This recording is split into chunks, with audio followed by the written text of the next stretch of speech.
Topic ઉપર વાત કરીએ પાછું તો જે પણ સર્વિસ કન્ઝ્યુમરને આપવામાં આવે છે કઈ રીતે આપવામાં આવે છે. જો તમારું ઘર સૌથી છેલ્લું હોય, એન્ડ કનેક્શનમાં હોય, તો લાઇન અને ન્યુટ્રલ લાવવામાં આવે છે, એક સર્વિસ બ્રેકેટ લગાડવામાં આવે છે અને પછી ફેઝ અને ન્યુટ્રલ જીઆઈ પાઇપ મારફતે તમારી મીટર સુધી લઈ જવામાં આવે છે. આ જે બેન્ડ દેખાડ્યો છે આ ટાઈપના હોય છે અને એના એકચ્યુઅલ કોરિલેશન માટે મેં એક ફોટોગ્રાફ પણ પાડ્યો છે કે જો અહીંયા એ રીતે બેન્ડ લગાડ્યો છે અને આના થ્રુ જે વાયર છે એ લાઇટના મીટરમાં જઈ રહ્યો છે. આ ફોટોગ્રાફ જે આપણે પહેલાં જોયું છે એ જ છે, ખાલી એની અંદર આ ઉપર આર વાય બી ન્યુટ્રલ અને અર્થ વાયર શેકલ ઇન્સ્યુલેટર્સ તમે અહીંયા જોઈ શકો છો અને આનું કન્વર્ઝન અત્યારે થયું છે એરિયલ બંચ વાયરમાં. અહીંયા તમને આ પોલની બાજુમાં એક નાનો વાયર દેખાતો હશે જે તમારો સ્ટે વાયર અને સ્ટે ઇન્સ્યુલેટર આના પર હોય છે, જેનું કામ જનરલી ટાવરને મિકેનિકલ સપોર્ટ આપવાનું હોય છે. થોડુંક ડિટેલ એનાલિસિસમાં જઈએ તો જે પણ કંડક્ટર્સ છે લાઇન અને અર્થ બંને ભેગા ના થઈ જાય એના માટે ગાર્ડ વાયર રાખવામાં આવે છે અને આ તમે શેકલ ઇન્સ્યુલેટર્સ જોઈ શકતા હશો. ફેઝ અને ન્યુટ્રલ બંને એક કેબલ થ્રુ તમે ક્લિપ મારી અને એને મીટર બોર્ડ સુધી લઈ જતા હોય છે.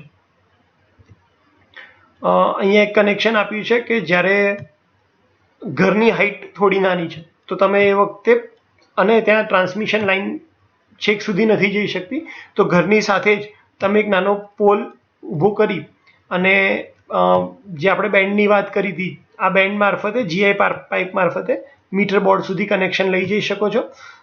આ જે પોલ છે એને સપોર્ટ આપવા માટે અહીંયા આપણે સ્ટે વાયર કનેક્ટ કર્યો છે અને કોઈ પણ કેસમાં ઓવરલોડ કે લાઇટનિંગ જો પડે તો પ્રોટેક્ટ કરવા માટે અહીંયા એક ફ્યુઝ રાખેલો હોય છે. આ જનરલી હવે રાખવામાં આવતો નથી કારણ કે દરેકના ઘરમાં મીટર બોર્ડ પછી સ્વિચ ફ્યુઝની વ્યવસ્થા કરેલી જ હોય છે અને દરેક અર્થ વાયર જે છે એ પણ ટ્રાન્સફોર્મર આગળ પ્રોપરલી અર્થ કરેલો હોય છે તો જનરલી ડેમેજ થવાની શક્યતા ઓછી હોય છે. જ્યારે પણ મલ્ટી સ્ટોરી બિલ્ડિંગ હોય ત્યારે એકમાંથી વધારે કનેક્શન આપવાના હોય તો એક જંકશન બોક્સ મારફતે સર્વિસ લાઇન થ્રુ કનેક્શન આપવામાં આવે છે. તમે અહીંયા જોઈ રહ્યા છો કે પોલ થ્રુ એક વાયર લાવવામાં આવે છે, વાયર જંકશન બોક્સમાં આપવામાં આવે છે અને જંકશન બોક્સ થ્રુ અહીંયા 4 ઘરને સપ્લાય આપવામાં આવી રહ્યો છે.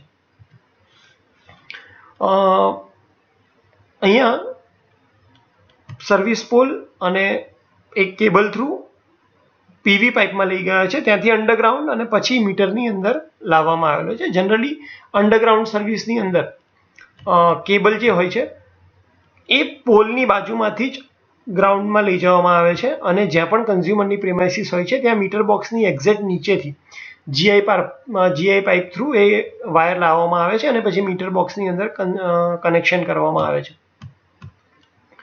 તો આ એક વ્યૂ છે આપણે જે આગળ જોયો તો ઝૂમ કરીને તમે એ વ્યૂને જોઈ શકો કે શેકલ ઇન્સ્યુલેટર્સ કેવા છે, કઈ રીતનું કામ હોય છે.